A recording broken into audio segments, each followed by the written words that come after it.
নমস্কার বন্ধুরা, আপনাদের অনেক অনেক স্বাগত আমার চ্যানেলে।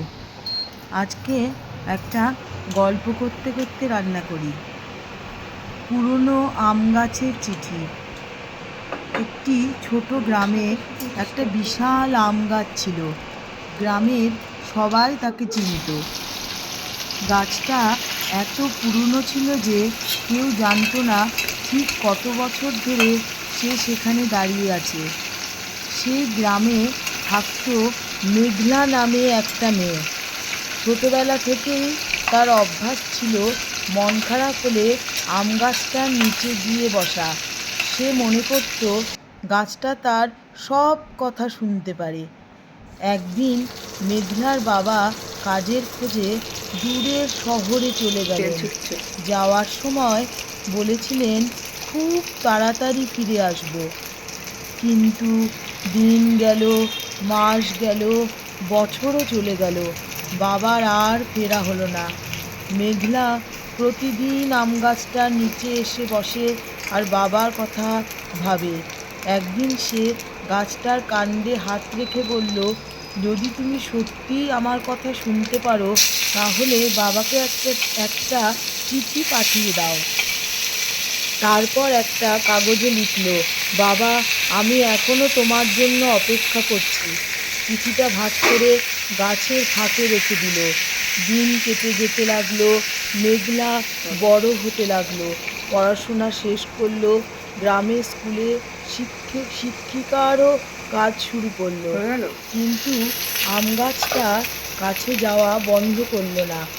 এক বর্ষার সন্ধ্যায় যখন ঝুমঝুম বৃষ্টি পড়ছে, তখন গ্রামের রাস্তায় এক বৃদ্ধ মানুষকে দেখা গেল। তার চুল সাদা, মুখে ক্লান্তির ছাপ। লোকটা সোজা আম গাছের নিচে এসে দাঁড়ালো। মেঘলা তখনও সেখানে ছিল।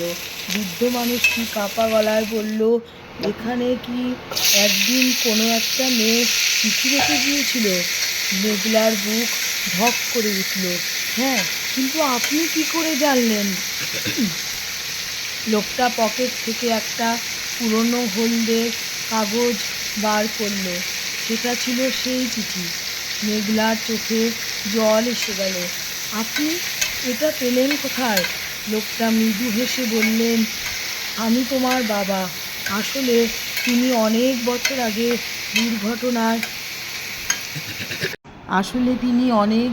আগে দুর্ঘটনায় স্মৃতি হারিয়ে ফেলেছিলেন।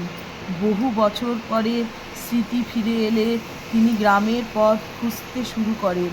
খুঁজতে খুঁজতে একদিন এক পুরনো কাঠুরের কাছ থেকে জানতে পারেন আম গাছের ফাঁকে একটা চিঠি এখনও রাখা আছে। চিঠি পড়ে তিনি বুঝলেন কেউ এখনও তার জন্য অপেক্ষা করছে। সেই দিন বৃষ্টির মধ্যে বাবা মেয়ে অনেকক্ষণ চুপচাপ দাঁড়িয়েছিল। কেউ কোনো কথা বলেনি, কারণ কখনো কখনো বছরের পর বছর জমে থাকা অপেক্ষা ভাষা শব্দে প্রকাশ করা যায় না। আর সেই পুরনো আম গাছ, সে তখনও দাঁড়িয়েছিল আগের মতোই। মনে হচ্ছিল সে যেন মৃদু স্বরে বলছে যে ভালোবাসা সত্যি হয়, তার ঠিকানা কখনো হারায় না। আপনাদের অনেক অনেক ধন্যবাদ আমার সাথে থাকার জন্য। রান্না করতে করতে গল্পটা কেমন লাগলো আমাকে অবশ্যই জানাবেন। রান্নাটা খুবই সহজ, আলু পটল দিয়ে পনির দিয়ে তরকারি। কিন্তু এই সাধারণ রান্নাটাও অসাধারণ লাগে। মাঝে মাঝে কোনো সাধারণ রান্নাও একটু রান্নার গুণে এত ভালো লাগে খেতে। সেই একই মশলা, জিরে ধনে আদা বাটা, টমেটো পেস্ট, পনিরগুলো আগে ভেজে নেওয়া, পটল ভেজে নেওয়া, আলু সেদ্ধ করেই রাখা ছিল। সব মশলা কষিয়ে আবার সবজির সাথে আরেকবার কষিয়ে জল ঢেলে পরিমাণ মতো লবণ দিয়ে একটু কাশ্মীরি লঙ্কার গুঁড়ো দিয়ে সব শেষে হিং আর আস্ত গরম মশলা দিয়ে ঢেকে রাখা।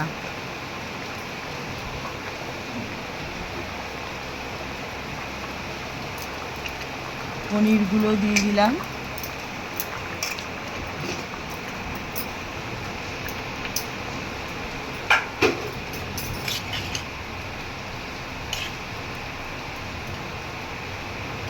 আপনারা সবাই ভালো থাকবেন, সুস্থ থাকবেন।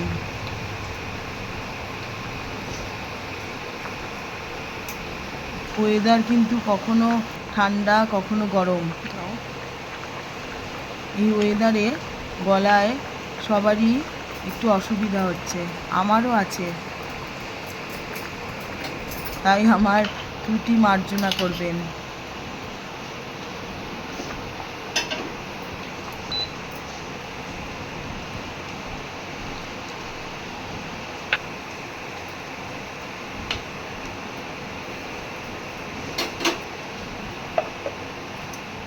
সবাইকে অনেক অনেক ধন্যবাদ আমার সাথে থাকার জন্য।